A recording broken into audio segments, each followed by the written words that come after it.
اللي عمل القصه دي كلها في مصر قصه صلاح محسن. لعيب في مصر مع احترامي الكامل يوصل ثمنه 40 مليون جنيه او 38 مليون جنيه. دي الشراره اللي طلعت. في حاجة واحدة بس مشتركة بين كل دوريات العالم وألا هي سوق الانتقالات. كل الفرق بتجيب لعيبة بمبالغ كبيرة جدا، صفقات بتيجي بفلوس كتيرة وفي الآخر ما تعملش أي حاجة، ولاعيبة تانية وقت انتقالها كانت الأغلى في العالم. لكن وسط كل دول في لاعب واحد بس صفقة انتقاله غيرت سوق انتقالات دوري بالكامل. وهنا أنا مش بتكلم على لاعب من دوري إنجليزي أو دوري أسباني، أنا بتكلم عن الموهبة المصرية صلاح محسن.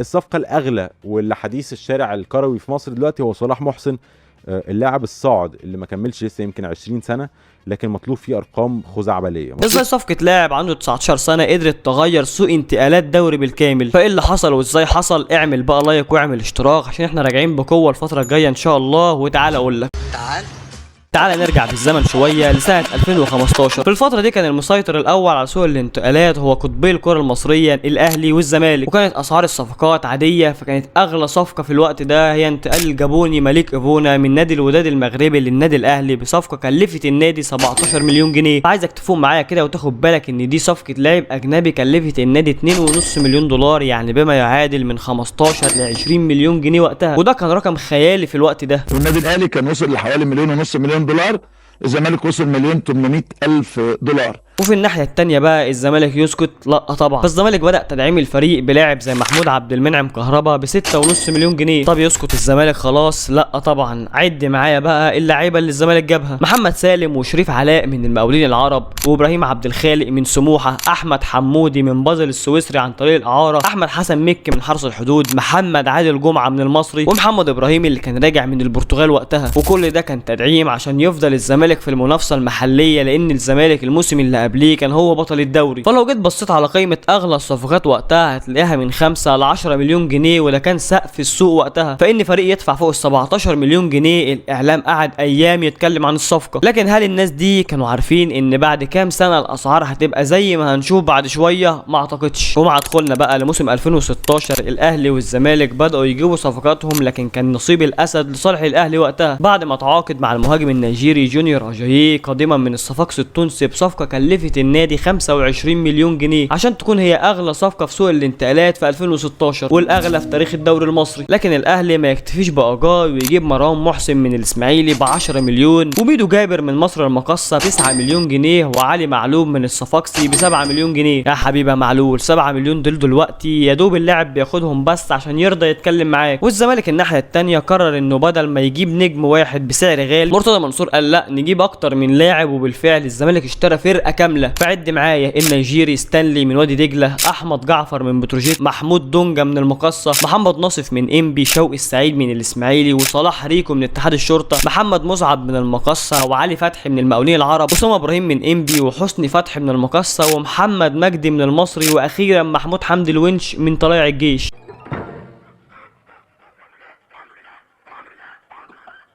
فالزمالك صرف بين ال 45 ل 50 مليون جنيه على الصفقات. لكن برضه هتسالني هي فين المشكله؟ ما كل ده تطور طبيعي ان سوق الانتقالات يزيد سنه بعد سنه، واللي السنه دي بجنيه بكره هيبقى باتنين. المشكله هنا ان التطور ده اتحول لازمه. فايه اللي حصل ومين كان ورا خروج سوق الانتقالات عن المسار الطبيعي بتاعه؟ المشكله بدات في 2017. فالاهلي في بدايه يناير موسم 2017 بدا بصفقات عاديه زي عمرو بركات ثم الايفواري سليمان كولوبالي اللي اتالق في الكام مباراه اللي لعبها مع الاهلي، لكن بعد كده صحينا لقينا هرب. لكن في الصيف اتغيرت الظروف، فالاهلي بدا يجهز نفسه عشان دوري ابطال افريقيا بعد موسم ناجح محليا قدر يفوز فيه بالدوري والكاس. فالاهلي بيتعاقد مع المهاجم المغربي وليد ازارو بمبلغ 23 مليون جنيه تقريبا، ثم الجنوب افريقي بكماني مهلمبي بنفس السعر، وكمان اسلام محارب ب 9 مليون جنيه، وهشام محمد ب 8 مليون جنيه. يعني الاهلي بيدفع في 4 صفقات 67 مليون جنيه، ده غير صفقات جت مجانا. لكن الناحيه الثانيه الزمالك لسه بيحاول يبني من جديد بعد خساره نهائي دوري ابطال افريقيا 2016 امام صن داونز. فالزمالك دخل سوق الانتقالات بعدد كبير من الصفقات، ابرزهم كان كابونجو كاسونجو وخالد قمر وصفقات غيرها كتير. اول محاسب امام طبعا كابتن الفريق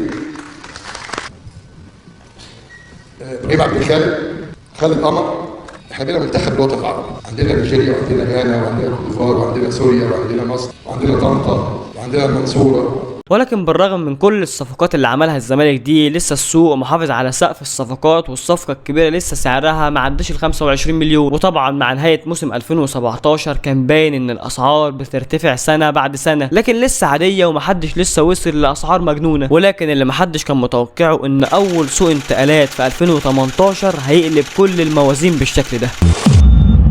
فمع بداية 2018 بدأ يتردد بقوة اسم شخص هيكون بعد كده هو المصدر الرئيسي لتدمير أسعار سوق الانتقالات في الدوري المصري، وهو المستشار تركي آل الشيخ. فالدوري المصري هيكون مع اسم هيغير كل مفاهيمه. ففي نوفمبر 2017 فاز الكابتن محمود الخطيب برئاسة النادي الأهلي، وبعدها اسم تركي الشيخ بدأ يتردد بقوة في الوسط الرياضي، خصوصا بعد ما أعلن دعمه لمجلس إدارة الكابتن الخطيب، وكمان كان ليه دور كبير في إقامة مباراة الأهلي وأتلتيكو مدريد الودية اللي أقيمت تحت شعار السلام ضد الارهاب. وفي 31 ديسمبر اعلن النادي الاهلي منح الرئاسه الشرفيه لتركي آل الشيخ الاجماع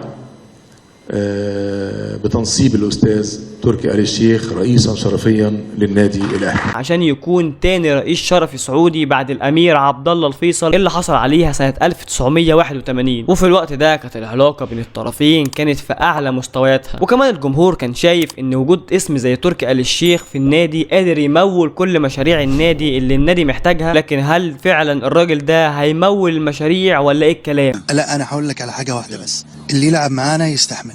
لا ترجم لي. 4 جايين للأهلي. 4 لعيبة. 4 جايين للأهلي قريب. فالمثل بيقول المية تكدب الغطاس، عشان في بداية يناير يحصل أول اختبار حقيقي. النادي الأهلي بيدخل في مفاوضات مع نادي إنبي لضم المهاجم الشاب صاحب 19 سنة المتألق وقتها صلاح محسن، ولكن مع دخول أندية كتيرة في الصفقة اللاعب ارتفع سعره لمبالغ بنسمعها لأول مرة في الكرة المصرية. ولكن في 30 يناير 2018 تمت صفقة انتقال صلاح محسن للنادي الأهلي بقيمة مالية اتقدرت ب 38 مليون جنيه وقتها، وده اللي قلب الإعلام الرياضي في مصر وخلى الكل يتكلم عن الصفقة اللي بقت أغلى صفقة لاعب في تاريخ الدوري المصري. الصفقة الأغلى واللي حديث الشارع الكروي في مصر دلوقتي هو صلاح محسن، اللاعب الصاعد اللي ما كملش لسه يمكن 20 سنة، لكن مطلوب فيه أرقام خزعبلية، وبالأخص كمان إن دي صفقة لاعب محلي مش أجنبي. في لعيب في مصر مع احترامي الكامل يوصل ثمنه 40 مليون جنيه او 38 مليون جنيه. وطبعا بعد الاعلان عن الصفقه كل الانظار اتجهت لتركي آل الشيخ في تمويل الصفقه. انه معالي المستشار تركي آل الشيخ قرر ان يتحمل بالكامل صفقه صلاح محسن. لكن ده ما كانش المهم ان الصفقه دي غيرت نظرات الكل لسوق الانتقالات في الدوري المصري. وبعد ما كان الرقم ده من كام سنه رقم خيالي، دلوقتي بقى واقع. والسؤال اللي بقى بيطرح نفسه، هل دي مجرد صفقه استثنائيه ولا دي هتبقى بدايه طفره جديده في عالم الانتقالات في الدوري المصري؟ لكن صفقه انتقال صلاح محسن ما كانتش مجرد صفقه، ده كان هو الحدث الرياضي الاول في مصر. الاعلام كله بيتكلم والصحف بتتكلم عن اغلى صفقه في تاريخ الدوري المصري، والبرامج الرياضيه قعدت ايام تتكلم عن الصفقه. في ناس شافت ان دي صفقه طبيعيه وان السوق هو المتحكم الاول في السعر، وان كمان دي صفقه ما ينفعش تتساب ولو انت ما خلصتش فيها غيرك هيخلص. وفي ناس تانية كانت شايفه ان الصفقه دي هتفتح الباب لانديه كتيره انهم يعلوا السعر ويطلبوا ضعف الارقام اللي كانت بتطلب قبل كده. وعلى الناحيه التانية طلع وكلاء اللاعب وبرروا المبلغ وقالوا ان اللاعب كان مطلوب في انديه كتيره ومنهم انديه اوروبيه، وهو ده اللي خلى السعر بتاعه يزيد. وكمان مدرب إنبي قال ان السعر ده عادي مقارنه باسعار اللاعبين بره مصر. بس الجمهور برضه اتقسم لنصين، نص كان شايف ان دي صفقه هتفيد النادي كتير وتستحق الرقم اللي اتدفع فيها، وعلى راي الكابتن بلال علام الغالي ثمنه فيه، الغالي ثمنه فيه. لكن النص التاني سأل السؤال الأهم، لو لاعب ما كملش 20 سنة اتدفع فيه 40 و50 مليون يبقى النجوم هتتباع بكام بعد كده؟ والصراحة ما خدناش وقت كتير عشان نعرف الرد على السؤال، لأن بعد 3 شهور بس من صفقة انتقال صلاح محسن بدأت العلاقة بين إدارة الأهلي وتركي آل الشيخ تتوتر وبدأت الخلافات تظهر. ومع مرور الوقت الإعلام يعرف عن الأزمة اللي بين النادي وبين تركي الشيخ، عشان في 24 مايو 2018 يعلن المستشار تركي آل الشيخ إنه قدم استقالته من منصب الرئاسة الشرفية للنادي الأهلي، عشان بعد يوم واحد بس ينزل بوست طويل على صفحته بيتكلم فيه عن المساهمة في حاجات كتير في النادي الأهلي، منهم استاد الأهلي والتعاقد مع المدير الفني الأرجنتيني رامون دياز والحملة الانتخابية للكابتن الخطيب وتدعيمه لصفقة صلاح محسن وتجديد عقد كتير من اللاعبين على رأسهم عبد الله السعيد. والبيان ده قلب الدنيا وقتها، وطبعا بقى حديث وسائل الإعلام الرياضي المصري كله. وفي الوقت ده مرتضى منصور يستغل الموقف ويفتح الباب لتركي آل الشيخ، والاتنين كانوا ظهروا مع بعض في أكتر اكتر من مكان وعلى خطى الاهلي، والخطيب مرتضى بيعلن منح الرئاسه الشرفيه لتركي الشيخ. مجلس الرئاسة قرار اهداء الرئاسه الشرفيه لتركي المستشار تركي الشيخ من غير فلوس. لكن تركي الشيخ بيرفض المنصب مؤكدا انه لسه مشجع للنادي الاهلي ومخلص ليه. لكن من ناحيه تانية بدا اسمه يرتبط بتدعيم بعض صفقات الزمالك، وبعدها تركي الشيخ نفسه اعلن انه دعم الزمالك في صفقتين فرجاني ساسي وحمدي النجاز، وكمان صفقه المدرب السويسري كريستيان جروس، وكمان في تجديد عقد طارق حامد.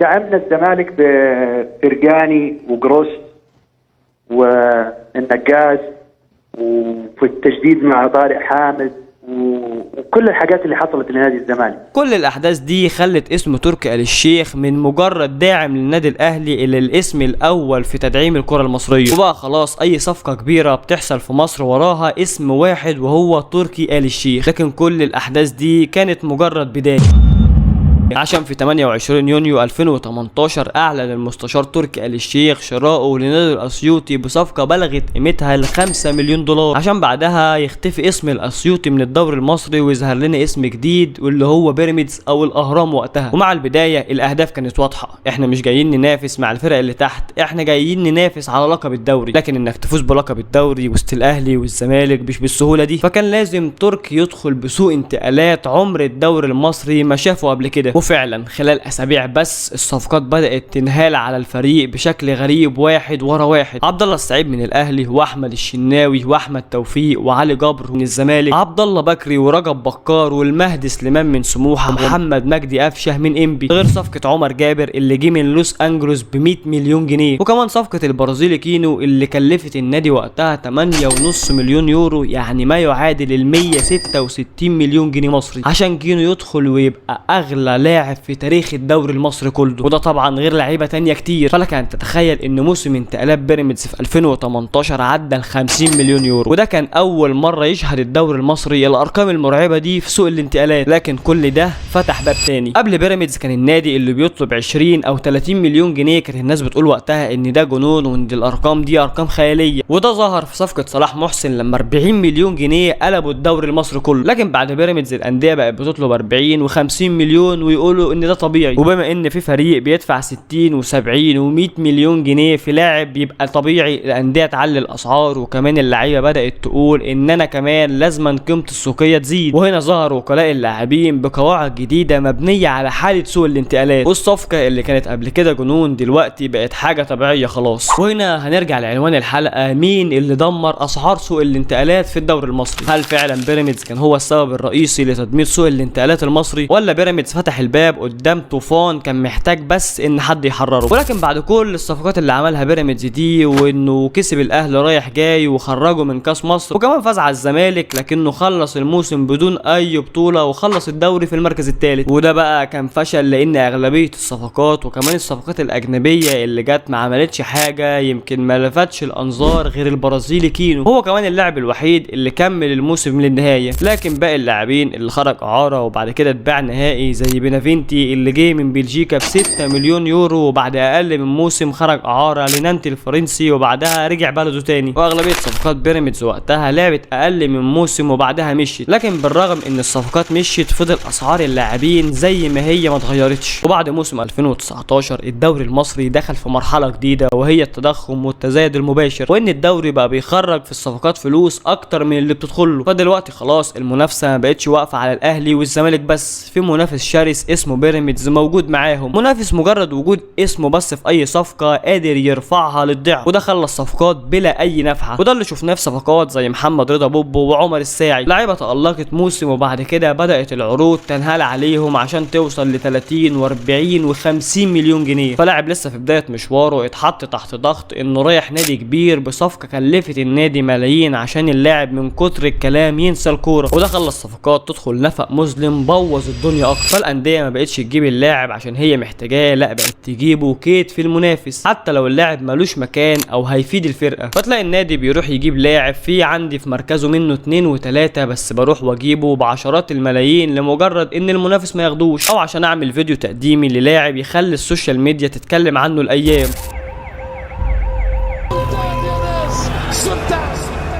ولكن احذروا الكاو، احذروا الكاو. والنتيجه اكتر من كارثيه. لاعبين بتمتلك عقود فئه اولى وبياخدوا 20 و30 مليون في الموسم، وتلاقيهم في الاخر قاعدين على الدكه، وحتى لما بينزل ما بيقدمش اي حاجه، وفي الاخر بيتحول لحمل على النادي، وممكن كمان يروح لمنافس ليا وانا اللي ادفع له جزء من مرتبه، وده اللي شفناه مع رضا سليم ومع جريديشار. فالسوق المصري يتحول من تدعيم عشان ينافس على بطولات لمجرد مزاد اللي يلحق فيه يشيل ويعبي. صفقات بتيجي تبقى حمل للنادي، وكمان في صفقات بتعمل ايقافات كيد للانديه. وطبعا المتضرر الاول من كل ده هو جوده الكره المصريه. فتلاقي الزمالك داخل بصفقه زي عبد الله السعيد او ناصر ماهر عشان لمجرد بس ان انا خطفت منك لاعب، والناحيه الثانيه تلاقي الاهلي بيرد بلاعب زي امام عاشور وزيزو اللي قلبت السوشيال ميديا وخلت كل الناس تتكلم عليها الايام، وقبلهم عمر الساعي اللي حصل عليه مناوشات كتير وانديه كتير دخلت في الصفقه، والصفقه بتاعته وصلت ل 30 و40 مليون، وفي الاخر الاهلي خلصوا ب 50 مليون عشان بس ما يروحش للمنافس. فبعد كل اللي حكيناه ده، مين هو المتسبب الاول في تدمير سوق الانتقالات؟ هل هي الادارات ومواقع التواصل الاجتماعي، ولا دخول انديه الشركات وفلوسهم، ولا جشع السماسره واللاعبين؟